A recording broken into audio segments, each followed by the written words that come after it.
कानपुर का एक truck driver शुरू कर रहा है भारत की न्यूएस्ट एयरलाइन कंपनी। कभी टेम्पो चलाई, कभी ट्रक लोडर का काम किया और आज लखनऊ में है उनका एक आलीशान घर अपना और जमीन से उठकर आसमान में एयरलाइन चलाने का है एक सपना। मैं भारत के उस हर इंसान को हवाई जहाज में बैठाना चाहता हूँ जो हवाई चप्पल पहनता है। डीजीसीए डाटा के अकॉर्डिंग 50% लोग अभी फ्लाई नहीं कर रहे हैं। ना कोई फॉर्मल एजुकेशन, ना बिजनेस लेगेसी, ना कोई एविएशन का बैकग्राउंड। मुझे बड़ी दिक्कत होती थी इंग्लिश बोलने में, बहुत प्रॉब्लम हुई। बस एक जिद। अगर मैं रोड समझ सकता हूँ तो ये मैं रनवे ही समझ सकता हूँ। 5 साल में टॉप पे आएगी कंपनी, या तो फिर हम बंद कर देंगे। एयरलाइंस को कहते हैं billionaires graveyard. Go Airlines, Jet Airways, Kingfisher, Deccan, ये सारी एयरलाइंस पिछले 10 से 15 सालों में बंद होते हुई। एविएशन लग्जरी नहीं है, जैसे टेम्पो है, बस है, ट्रेन है। मतलब एयरलाइन है, एक जगह से दूसरी जगह पहुंचाने का साधन है। गैपिंग कहाँ है? गैपिंग हमारे और आप में। गाँव से नॉर्मल सी एक महिला अगर साड़ी पहन के जाती है ना, तो आप उसको ऐसे देखते हैं। क्यों देखते हैं? क्यों उसको अलग ट्रीट करते हैं?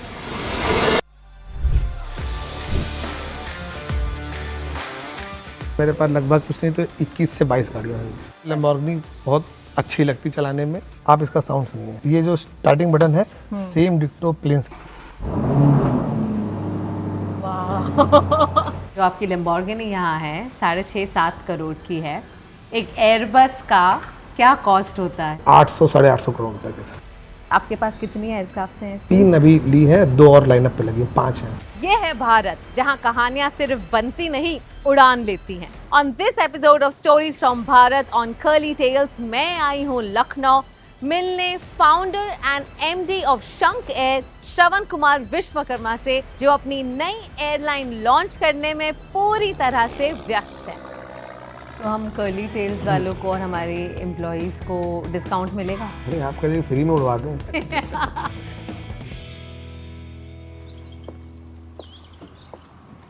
नमस्ते सर। नमस्ते, कैसे हैं आप? बस बिल्कुल ठीक। बहुत ही खूबसूरत घर है आपका। धन्यवाद।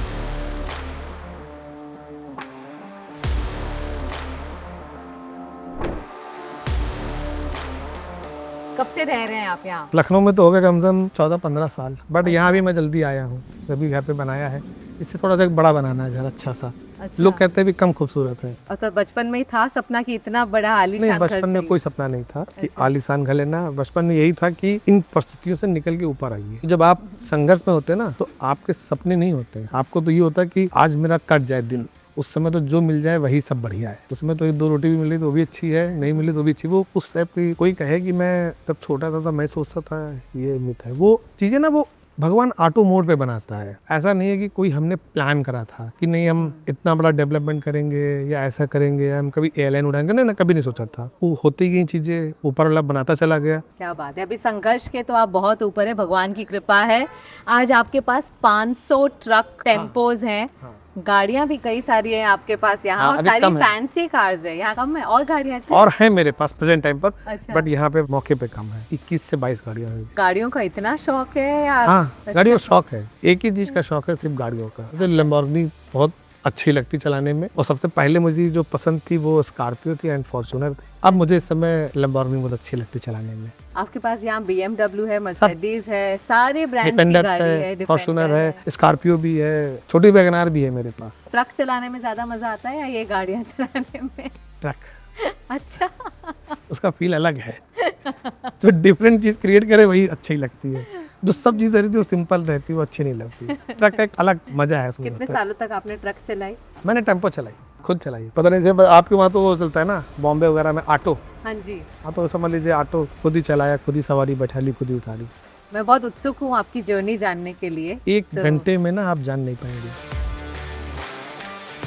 अभी मंगा जरा ऊपर से लैम्बोर्गिनी की।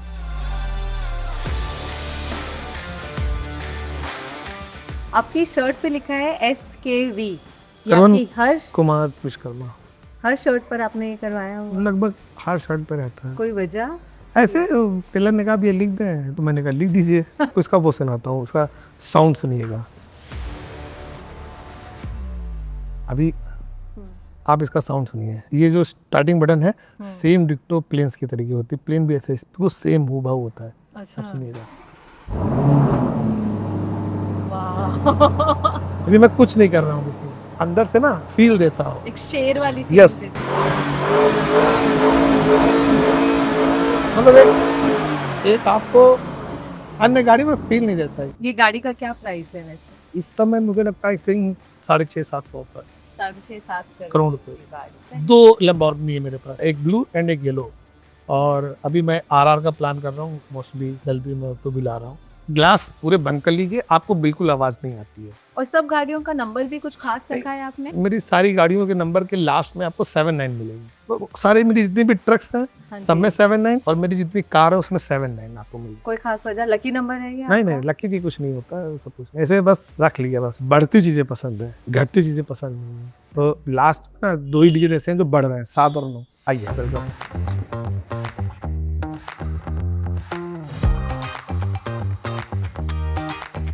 ये मेरे हाँ, ये सब बच्चे हैं मेरे। अच्छा। अरे मतलब पूरी ये मेरी बेटी है बड़ी वाली, अच्छा। ये लड़का है मेरा, वो सबसे छोटे लिए 2 बच्चे अच्छा। बाहर से। ये मेरी मम्मी है। नमस्ते। मम्मी ने अभी आपको बोला कि आपकी रील देखी, मम्मी एक मेरी फोटो जरूर साथ में ले लीजिए। अच्छा। बोले वो कौन सा, आप उनके पास गई थी ना, आचार्यानंद, हाँ जी, है ना? हाँ जी, हाँ जी। तो वो- अनिरुद्ध आचार्य जी के। अभी ये है भी वो। बहुत खूबसूरत बालकनी, हर फ्लोर पर एक हाँ हाँ बालकनी हाँ, मतलब घर जो भी हो ना दबा दबा नहीं रहना चाहिए, उसमें आपको हवा आनी चाहिए चारों तरफ से। तो हमारे यहाँ पूरे घर में आप देखिए, आपको चारों तरफ से ओपन ओपन दिख, ये बस ये प्रॉब्लम है मेरे में। है। बच्चे। ये आपको आवाज आई नहीं है।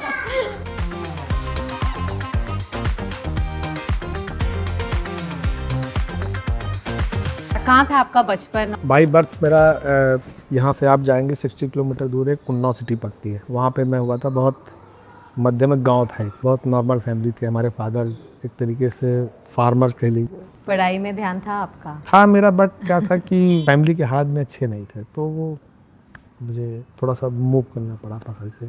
फिर मैं चला गया बिजनेस लाइन में, टेम्पो खरीदी। एक पहले आता था सामान ढूंढने के लिए, लोडर आता था, उसको चलाया, उसको 1-2 साल चलाया, उससे कुछ पैसा में करें, टेम्पो चलाई। फिर हमारे दोस्त थे, मित्र थे, वो चलाते लाते थे, तो जैसे उन्हीं की संगत में देख देख तो मुझे लगा कि मैं भी चलाना शुरू कर। तो फिर वो टेम्पो ली, फाइनेंस कराया, उसको लिया, मतलब लोडर को चलाया, उसको चलाया तो कानपुर और उन सब में गलियों में काफ़ी चलाया वलाया। फिर उससे कुछ पैसे अर्न हुए, कुछ सोचा कि बिजनेस कुछ करते हैं, और अब इसको छोड़ते कुछ और करते हैं। 1-2 टेम्पो बिजनेस में मतलब सामान यहाँ से वहाँ रखवाना हाँ। या जो भी? सब मैंने अपने हाथ से करा। मैंने खुद भी अपने हाथ से सामान उठाए, नहीं कंधों से सामान भी उठाया, ऐसा कुछ नहीं। कितने पैसे मिलते थे? आप किसे मान के चलिए, जैसे कानपुर से आप तो एक सिटी उन्नाव पे आते थे, तो आपको उस समय मतलब 450 रुपये मिलते थे। 450 रुपये मिलता था एक ट्रिप का। दूसरी ट्रिप मारेंगे तो एक दिन में मैं 3 ट्रिप मारता था। क्या उम्र थी आपकी उस बहुत समय छोटी, वाली? आप मान के चलिए बैक कर लीजिए, कम से कम 15 साल, तो 17-18 साल की उम्र थी। उसमें पहले से मैं काम शुरू कर दिया था। पहली कमाई क्या थी आपकी? पहली कमाई मुझे नहीं याद है। घर की परिस्थिति ऐसी थी कि आप जो आता गया वो सब लगता गया, बस आए बसा कहीं से भी कुछ भी लग जाए बस के अंदर। एक्चुअली मैंने जब आप बहुत नीचे स्तर पर होते हैं ना, जीवन काटना ही सबसे बड़ा होता है। सपने या बहुत विजनरी नहीं होती है, शौक तब आते हैं आप अर्न करते हैं। इससे पहले तो इतनी जिम्मेदारी, इतनी टेंशन होती है ना कि आप उस शौक का कुछ जिंदा नहीं, आपको जो चीज़ मिल जाए बस वही में आप जीवन मतलब हैप्पी है आप। श्रवण को बचपन से ही नौकरी नहीं अपना बिजनेस करना था। टेम्पो से शुरुआत हुई, फिर कई और बिजनेसेस ट्राई किए, लेकिन किस्मत ने साथ नहीं दिया। घर की खर्चे बढ़ते गए और साथ ही पिताजी की तबीयत भी बिगड़ती गई। हालत ऐसी हो गई कि श्रवण को अपना गांव छोड़कर उनके इलाज के लिए लखनऊ आना पड़ा। दवाइयों और हॉस्पिटल के खर्चे संभालने के लिए श्रवण नए मौकों की तलाश में भटक रहा था, और फिर एक दिन उन्हें मौका मिला रेत यानी सीमेंट माइनिंग के बिजनेस में कदम रखने का। सीमेंट ने हमको सोच का एक नया रास्ता दिया कि हम मल्टीपल व्यापारों में गए। माइनिंग में गए, उसका बेनिफिट मिला। माइनिंग से मैं ट्रांसपोर्ट करा, उसका बेनिफिट मिला। हमारे जो आसपास के हमारे मित्र यार हैं, उनका मतलब अच्छा सपोर्ट हुआ। हमारे रिश्तेदारों का तो कोई सपोर्ट नहीं करता। वो तो मतलब मैं कहता हूँ कि ऐसे रिश्तेदार किसी को ना दे भगवान। बोलो तो सब मजा लेने के लिए थे जब मेरा टाइम खराब था तो, बट कुछ ऐसे मेरे दोस्त रहे जिन्होंने मुझे सपोर्ट करा, तो वो सपोर्ट करा। ट्रांसपोर्ट का मतलब ट्रक्स जो थी वो आपका ट्रांसपोर्ट का एक ट्रक हमारे ट्रक्स कैसे नहीं, हमारे जो ट्रक्स हैं वो हमारी खुद की माइनिंग से एक तरीके का जो स्टोन होती है वो लोड करते हैं, हमारी अपनी जो साइट्स होती है उन पे गिरा देते हैं। और वो देश भर में जाती थी ज्यादातर नहीं, यूपी हम में? यूपी फर्स्ट में हमने 4 ट्रक ली, फिर हमने 5 ली, फिर 9, फिर 7, फिर 20, फिर 25, फिर वो धीरे धीरे फिर 30, फिर 40, फिर 20, 25 ऐसे मतलब स्लॉट्स में आते गए और वो धीरे धीरे वो काम बढ़ता गया और वो धीरे। सीमेंट का काम भी साथ में चलता रहा। हाँ, सीमेंट में और काम चलता ट्रक्स का भी चलता रहा। तो अब हमारा ज़्यादातर फोकस हमारी माइनिंग्स पे ज़्यादा है। बट ये आप हमेशा व्यापार ही करना चाहते थे, आपकी हाँ। परिस्थिति इतनी खराब थी पर तभी भी मैंने- आपने नौकरी नहीं मैं करना नौकरी चाहा। नहीं करूँगा, मैं नौकरी नहीं कर सकता। भगवान ने जीवन दिया है आपको कुछ करने के लिए, नौकरी नहीं। मुझे नौकरी कभी नहीं समझ में आई। हर व्यक्ति के अंदर योग्यता होती है, बस केवल उसको निकालने दो। मुझे लगता है नौकरी किया हुआ व्यक्ति एक सीमित दायरे में ही काम कर सकता है, वो ज़िंदगी जी नहीं सकता, वो ईएमआई की तरह की ज़िंदगी जीता है। पर व्यापार में भी आप हमेशा सफलता देखे वो जरूरी नहीं, आपके भी कुछ 2-3 व्यापार रहे जो देखिए- नहीं चले। नहीं, वो मेरी गलतियों से नहीं चले। व्यापार में कुछ जैसे बेसिक नियम होते हैं। सबसे पहला तो आपको अपने व्यापार से ना आपको मोहब्बत होनी चाहिए। कोई व्यापार कर रहे हैं, उनको कुछ पैसा अर्न हुआ, उनको लगा कि मुझे अब कुछ और बिजनेस करना है, तो वो क्या करते हैं उसका पूरा पैसा निकाल के उस अन्य व्यापार में डाल देते हैं। वो मत करिए, आप उसको कंटिन्यू चलाते रहिए। अन्य व्यापार के लिए अन्य चीज़ें अपने अलग से सोर्स ऑफ इनकम जो भी जैसे कहाँ जहाँ करना है वो आप करिए। ये मेरा एक मामला है। पर बिना पढ़ाई किए आपने अपने व्यापार को इतना बढ़ाया, जो टेम्पो से शुरू होकर। पढ़ाई भी लाइफ में बहुत ज़रूरी है। पढ़ाई का एक अपना स्थान है और सफलता का अपना स्थान। देखिए, सफल की कोई परिभाषा नहीं होती सफलता की। तब मेरी सिचुएशन और अच्छी होती, जो मैं यहाँ तक पहुँचा हो सकता मैं 2-3 साल पहले पहुँच जाता। मैं बाहर जाता था कई बार एयरक्राफ्ट की डील करने के लिए, मुझे बड़ी दिक्कत होती थी इंग्लिश बोलने में, बहुत प्रॉब्लम हुई। फिर हमने वो बहुत मतलब कई बार कन्वर्सेशन में बड़ी दिक्कत होती थी, भाई हम कुछ बोल रहे हैं कुछ और बोल रहा है, थर्ड आदमी ट्रांसलेट करा रहा, तो क्या होता जब थर्ड आदमी आपको ट्रांसलेट करता है ना तो आपको फीलिंग्स नहीं मैच हो पाती हैं, तो वो कहीं ना कहीं कम्युनिकेशन में थोड़ी दिक्कत होती थी। फिर उसके लिए बैठे इंग्लिश स्पीकिंग करा, सीखा, तो वो ठीक है समय की जो जब सीखी, जो समय के साथ जो नीड होती गई तो वो करते गए। बट हम हमेशा कोशिश करते हैं ज़्यादातर मतलब जो हमारी अपनी लैंग्वेज है हम उसी का इस्तेमाल करते हैं। हमारे 1-2 बुल्गारिया में एक बहुत अच्छे दोस्त हो गए, अब तो मित्र बहुत बड़े हो गए, आलिम नाम है उनका, बेसिक वो एयरक्राफ्ट पे डील करते हैं, तो अब मैंने उनको हिंदी सिखा दी है। पहले तो एविएशन में ख्याल कैसे आया? आप ट्रक का बिजनेस कर रहे हैं, रेत का बिजनेस कर रहे हैं। मतलब बिजनेस की सबसे बड़ी प्रॉब्लम आज की डेट में क्या है कि उधारी हो जाती है, उसके वजह से बहुत सारे बिजनेस बंद हो गए हैं। एविएशन में कोई उधारी नहीं होती है, 100% नगद का व्यापार है। टिकट का पैसा पहले ही आ जाता है हमारे पास। ये कुछ बेसिक थॉट से लगे, ऐसे लगा कि हमें फंड्स की नीड्स नहीं रहेगी, तो हमें बस केवल क्या है स्टार्ट करना है। देन उसके बाद आपको दिल्ली जाना है, बॉम्बे जाना है, तो आप हमें टिकट्स का पैसा पहले देते हैं। अन्य बिजनेस में क्या होता है, आप माल लेते हैं तो 100 रुपये का लेते हैं, उसमें से आप 70-80 रुपये देते हैं, 20 रुपये उधार हो जाता है। फिर वो 20 × 2000 लोग, 3000 लोग, वो धीरे धीरे वो इतना बड़ा होता है, वो इतना बड़ा हो जाता है। फिर उसको बढ़ते व्यापारी ख़त्म हो जाता है। तो वो एविएशन में दिखाई दिया कि ये चीज़ अच्छी है, तो विचार आया कि पर ये आपका कारोबार अच्छा ही चल रहा है, आप बहुत अच्छे खासे बढ़िया, पैसे कमा बहुत रहे हैं। बढ़िया, बहुत बढ़िया। फिर आप क्यों सरदर्दी ले रहे हैं एक नए बिजनेस की? देखिए एक चीज़ बताते हैं, मेरी उम्र अभी 35 है, 35 ही मुझे और जीना है, तो रिस्क कहाँ है? अगर मैं अमर होता तो मैं बिल्कुल ना करता व्यापार, सुकून की लाइफ काटता, पैसे एफडी कराता, बैंक के इंटरेस्ट पे ज़िंदगी काटता। आपको क्या लगता है कि एक आज की डेट में एक आदमी की एज क्या लगती है? 100 साल लगती है। 70, 75, 80 बहुत है। जो मैं जी चुका हूँ वो वापस नहीं आएंगे। 35 और बचे हैं, तो रिस्क फैक्टर कहाँ रह गया? 35 में 5 घटा दीजिए आप, खाली शुगर हो गया, बीपी हो गया, ये है वो है, घटा दीजिए, बचे 30, तो अब लाइफ में रिस्क कहाँ बचा? जो ज़िंदगी जीना खुल के जिए ना, जो करना है, जो हासिल करना हो, जिस चीज़ के लिए आपने कोशिश करी हो वो आप करिए। जो आप छोटे में नहीं सोच पाए बचपन में, अब वो सोचिए और उसको ऊपर करिए, पूरा करिए। तो रिस्क कहाँ रह गया? रिस्क तो इसलिए है ना क्योंकि हम लोग सोचते नहीं ना कभी, क्योंकि हमको तो लगता है कि हम अमर हैं, अरे कल हो जाएगा, कल हो जाएगा, कल कुछ नहीं होता। आपको जो करना है आज करिए, कल में मत जाइए। तो हमारे जो थ्योरी वैसी टाइप की है। एविएशन करने का मन हुआ तो सोचा, तो फिर हमने कहा इसको अब ज़मीन पर उतार देता है, तो उतार दी ज़मीन पर। एयरलाइंस को कहते हैं बिलियनर्स ग्रेवयार्ड, जहाँ पे कई सारे बिलियनर्स का सारा करियर नष्ट भी हुआ। ऐसा कहते हैं कि अगर आपके पास करोड़पति और लखपति बनना हो तो एयरलाइन खोल लीजिए। मेरा सवाल है, आपसे चीज़ें हो नहीं पाएंगी तो आपने एक शब्द बोल दिया, आपसे नहीं हो पाया तो इसका मतलब सबसे नहीं हो पाएगा, ऐसा कहीं लिखा तो है नहीं। करेक्ट। आप मुझे एक चीज़ बताइए, इस पूरी दुनिया में एक बिजनेस बताइए, एक नौकरी बताइए जो 100% सक्सेस होने के चांसेस है, बता दीजिए। नहीं, ऐसा तो कोई भी नहीं है। और सारे बिजनेस ऐसे हैं, फेल भी हैं और पास भी हैं। जिन बिजनेसों में बहुत लोगों को बहुत लॉस हुआ, उसी बिजनेस में बहुत लोग बहुत आगे तक चले गए। क्या एविएशन खत्म हो गया है क्या? एयरलाइन चल रही है, सक्सेसफुली चल रही है। हम तो कभी उनसे मिले हैं तो हम उनसे पूछे हैं कि भाई आपसे नहीं हो पाया तो आपने स्लोगन दे दिया कि करोड़पति बनना हो, लखपति बनना हो, तो आप अपनी गलतियों को छुपाने के लिए आपने स्लोगन दे दिया। पर आपको ये ख्याल नहीं आया, Go Airlines, Jet Airways, Kingfisher, Deccan, ये सारी एयरलाइंस भारत में आपके जीते जी आपने देखी होंगी पिछले 10 से 15 सालों में बंद होते हुए। मुझे उन चीज़ों से नहीं मतलब है, हमें जो करना है वो हम करेंगे। आपको क्या गैप लगता है और क्या पोटेंशियल लगता है एयरलाइन इंडस्ट्री में? अभी हम लोग 5 से 7% के आसपास के लोग फ्लाई कर रहे हैं, ये DGCA डाटा के अकॉर्डिंग। 50% लोग अभी फ्लाई नहीं कर रहे हैं। भारत में 50% अब तो फ्लाई नहीं कर। 7% लोग फ्लाई करते हैं, 7%। गैपिंग कहाँ है? गैपिंग हमारे और आप पे है। बताते हैं कैसे है। हम एक क्लास वाला ना मध्यम को बैठने नहीं देना चाहता है। एग्जाम्पल देता हूँ, आप भी मानोगे हम भी मानते हैं। आप एयरलाइन के अंदर जब जाते हो, कोई एक गांव से नॉर्मल सी महिला अगर साड़ी पहन के जाती है ना, तो आप उसको ऐसे देखते हो। क्यों देखते हैं? क्यों उसको अलग ट्रीट करते हैं? एविएशन लग्जरी नहीं है, एविएशन एक आपने लग्जरी बनाया। क्यों लग्जरी बनाया भाई? जैसे टेम्पो है, बस है, ट्रेन है, और जब एयरलाइन है, एक जगह से दूसरी जगह पहुंचाने का साधन है, ना कि लग्जरी का साधन। लग्जरी तो आपने उसको ट्रेड कर रहे हैं ना। क्यों लग्जरी? अरे जितना अधिकार आपका सीट पे बैठने का है उतना उसका। आपको पता है एविएशन में लोग टिकट्स की वजह से नहीं आते हैं कि टिकट्स के प्राइस बहुत हाइक है या ऐसा कुछ नहीं है। आजकल के जो भारत का जो किसान है ना, वो भी ठीक है, 4000 5000 की टिकट, जैसे हमारे लखनऊ से दिल्ली 4-5 की टिकट होती है, आराम से वो अफोर्ड कर सकता है, जा सकता है। पता है क्यों नहीं आता है? डर है इसको।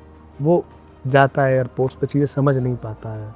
एयरपोर्ट्स पे लोग होते हैं सिर्फ इंग्लिश में ही बात करते हैं, हिंदी में बात नहीं करते हैं, क्योंकि उनको लगता है कि मैं हिंदी में बात करूँगा तो मैं नीचा हो जाऊँगा।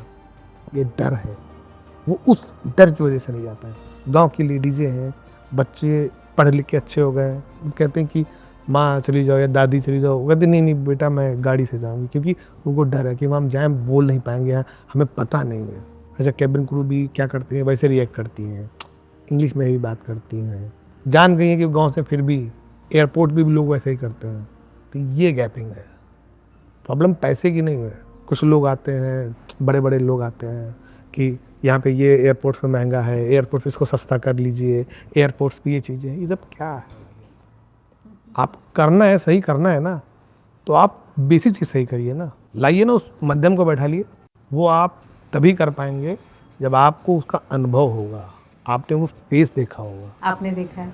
मैं उस फेस से आया हुआ हूँ, मुझे पता है। जब आप एजुकेटेड कम होते हैं, आपकी पढ़ाई लिखाई कम होती है, तो आप इंग्लिश नहीं बोल पाते हैं, तो जो कोई बोलता है तो उसको क्या फील होता है मुझे पता है। मैं निकल गया उन चीज़ों से, ठीक है, माता रानी का आशीर्वाद ऊपर मैं निकल गया। जो लोग नहीं निकल पाए वो आज भी फेस कर रहे हैं चीज़ों को। चाहे पैसे हैं उनके पास, पर वो कॉन्फिडेंस नहीं फील कर पाते हैं। बहुत सारे गाँव में कोई ऐसे लोग हैं, पैसे हैं, अच्छा खेती में कर रहे हैं, पैसा बेच रहे हैं, वो एक जगह से सफ़र कर सकते हैं, ऐसा कुछ नहीं है, बट वो ट्रेन से जाना पसंद करते हैं क्योंकि वो अपनापन लगता है। फ्लाइट से नहीं जा रहा है, क्यों नहीं जा रहा है? वजह वही है, वो गैप है। यस। तो आप बताइए, जब आपने ये शुरुआत की, ये आपका एक विजन था, किस विजन से आपने शुरू किया और कैसे पहल की कि आप? 100% नहीं कह सकता हूँ कि मैं इस गैपिंग को ख़त्म कर दूंगा, क्योंकि मैं ऑन ग्राउंड नहीं रहूँगा, ग्राउंड पे तो वही हो रहे हैं, लेकिन कोशिश रहेगी कि वो हवाई चप्पल पहनने वाला आदमी ना हमारी एयरलाइन में बैठे, उसको फील आना चाहिए कि भाई मैं अपनी जगह पर। आप ये बताइए क्यों एयरलाइन में लोग डरते हैं? गांव की लेडीज़ें हैं, बस में बैठती हैं, ट्रेन में बैठती हैं, टेम्पो में बैठती हैं, लग्जरी बस में बैठती हैं, बट उनको वहाँ कोई भी झिझक डर नहीं है। एविएशन में क्यों है? क्यों? क्योंकि कुछ लोगों ने उसको बना रखा है। आपको लगता है कि नहीं ये हमारी ही मोनोपोली है, नहीं, सबकी है। जितना अधिकार आपका उतना अधिकार मेरा। कहीं ना कहीं मैं कोशिश ज़रूर करूँगा कि जो लोग, एक वो डर है उसे ख़त्म करने की जरूर कोशिश करूँगा। बाकी मैं कितना कर पाता हूँ या नहीं कर पाता हूँ ये मुझे नहीं पता है। कितना मुश्किल या आसान है एयरलाइन कंपनी अपनी खड़ी करना भारत में, और क्या कोई भी कर सकता है? जब करना चाहे तब करिए, जिस तरीके से जितना बोलना सरल है उतना करना सरल है। आपकी सोच पर डिपेंड, आपको करना है आप कर लीजिए, कोई आपत्ति नहीं। इसी तरीके के लिंक्स हम दे देंगे आपको। मुश्किल नहीं है उस ना एम्पायर या इंडस्ट्री में घुसना?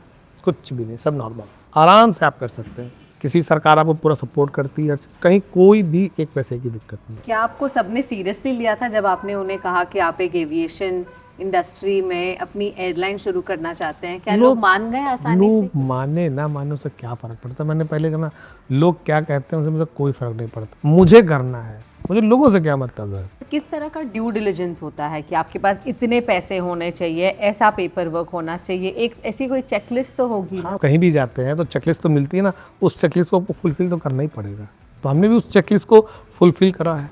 और एयरबस खरीदने के लिए आपको विदेश जाना होगा वो खरीदने नहीं, ऐसा नहीं है, जरूरी नहीं। बहुत सारे लेसोर हैं, बहुत सारे इंडिया में ऐसी बहुत सारी कंपनियां हैं या सब ब्रोकर कह लीजिए, बहुत सारे ऐसे हैं जो आपको वेंडर से मिलवा देते हैं एंड कमीशंस होते हैं, वो सब कर देते हैं। वो कुछ नहीं है।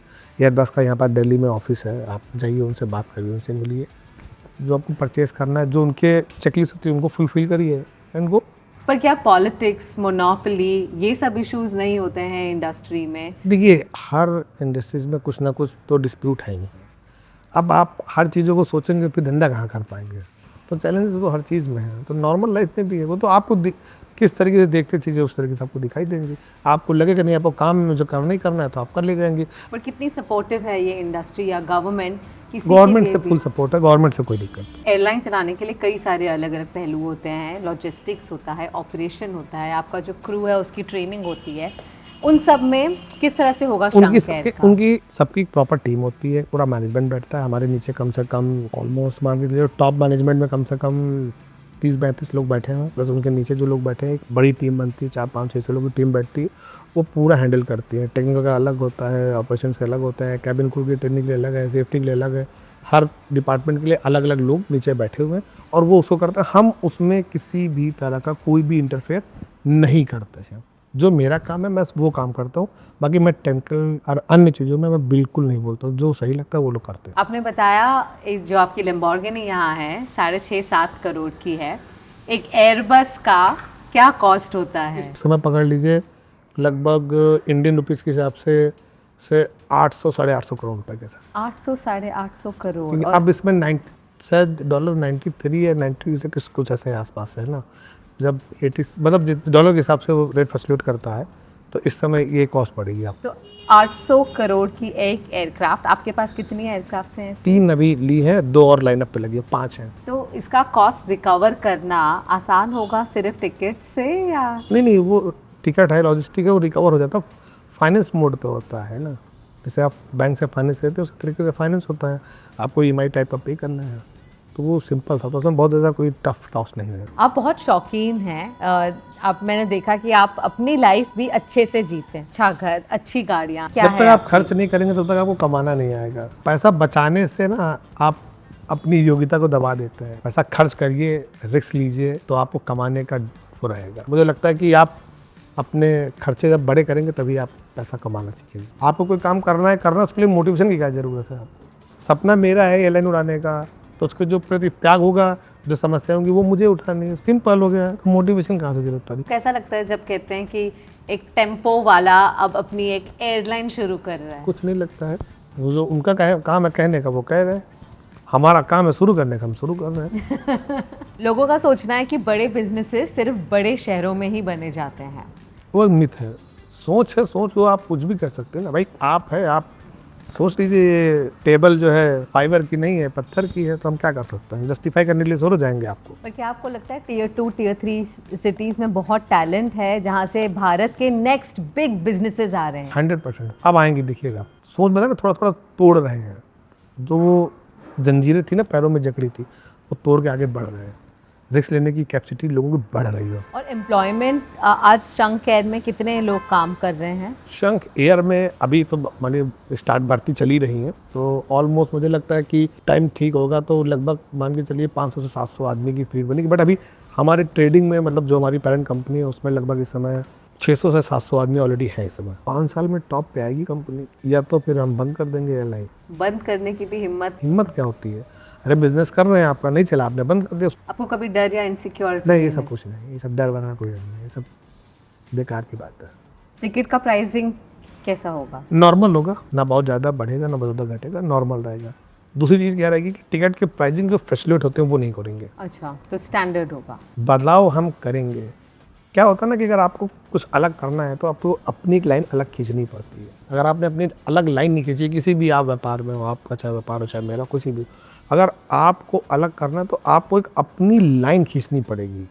अगर आप दूसरे की लाइन पे चलेंगे तो आप कभी सफलता नहीं पाएंगे। तो हम कर्ली टेल्स वालों को और हमारे एम्प्लॉइज को डिस्काउंट मिलेगा? अरे आप कभी फ्री में उड़वा दें।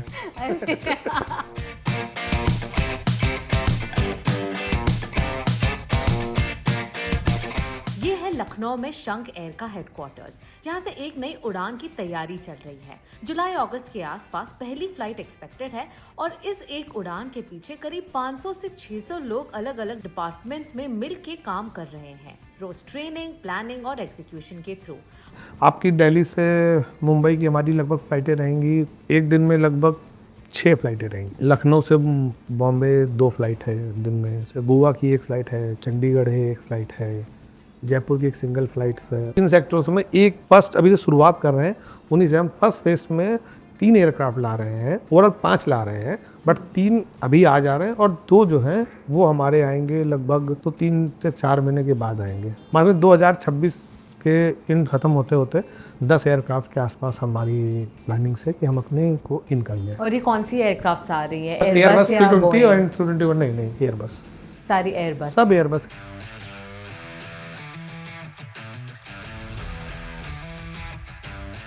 फोकस लिखा हुआ है ना, देखिए बाज, ये मुझे पसंद है। इसकी तरह बिल्कुल एक ही चीज पर फोकस कर। शिकार पे जब इसकी निगाहें होती हैं ना, इतनी शौक होती है कि वो अपने शिकार को करता ही है। ज़िंदगी में से रहना चाहिए बाज की तरह। आपका विजन देखिए, ये मेरी अपनी खुद का मतलब एक थॉट है, तो इसलिए ये मैंने रखा है। और रही बात ये जो ऊपर रखे हैं तो ये सत्य है। आपको कुछ सुनना उनना देखना नहीं है, आप जो करना है आप वो करिए। बोलिए मत, सुनिए मत, देखिए मत, आपको जो करना है आप वो करिए लाइफ में। और शंख नाम आपने कोई वजह से रखा था? वो ऑटो ऐसे रख दिया क्योंकि हमारी पेरेंट कंपनी ऑलरेडी शंख ट्रेडिंग प्राइवेट लिमिटेड है, वो आज से नहीं है, बहुत पहले से। तो वो सक्सेस हुई, आप ये कह लीजिए कि थोड़ा अच्छा चली, नाम सूट करा, तो मैंने उसी को बस कंटिन्यू कर दिया। मैंने अब नाम नहीं चेंज करा। मैंने कहा अभी जो शंख की ध्वनि है ना, ये पूरा देश सुने। बिल्कुल। और उसकी जो ध्वनि है रियल में, वो कानों में बहुत अच्छी लगती है।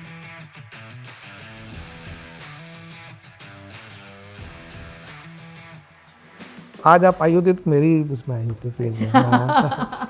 उम्मीद है अगली बार जब मिलूंगी तब श्योर आपकी एयरलाइन 1000% आप आएंगे हमारे लखनऊ आएंगे तो आपको हमारी फ्लाइट लेनी पड़ेगी। वाह क्या बात है। वो दिन दूर नहीं है कि लोग हो सकता है ब्लैक में टिकट खरीदे। जस्ट अपोजिट आइए 2010 या 5 के आसपास, तो एविएशन में बहुत कम लोग बैठते थे, या ऐसा कह लीजिए खाली ए क्लास के लोग बैठते थे, ए श्रेणी वाले बैठते थे, तो बी वाले नहीं बैठते थे। या आप उसको 2 तरीके से कह सकते हैं, एक डर कह सकती है। अब समय बदला, सोच बदली, चीज़ें बदली।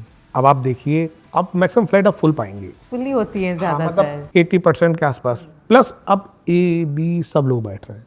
पहले सिर्फ एक लोगों के लिए ही एयरलाइन थी, अब वो समय बदल गया है। जो भारत देश है इसमें मोस्टली जो पॉपुलेशन है वो बी लोगों की है, आप भी जानती। अगर बी व्यक्ति एक बार जिस चीज़ में सफ़र करना शुरू कर देता है तो उसका कोई अंत नहीं होता है। तो मुझे ऐसा लगता है कि आने वाले समय में एविएशन में बहुत अच्छी अपॉर्चुनिटी है। तो अभी शुरुआत तो हो रही है डोमेस्टिक से। हाँ, फुल डोमेस्टिक। इंटरनेशनल भी जाएगा? इंटरनेशनल हमारा प्लान है 2028-29 के आसपास का प्लान हम कर रहे हैं। हमारी बहुत सारी शुभकामनाएं आपके बहुत बहुत साथ। धन्यवाद।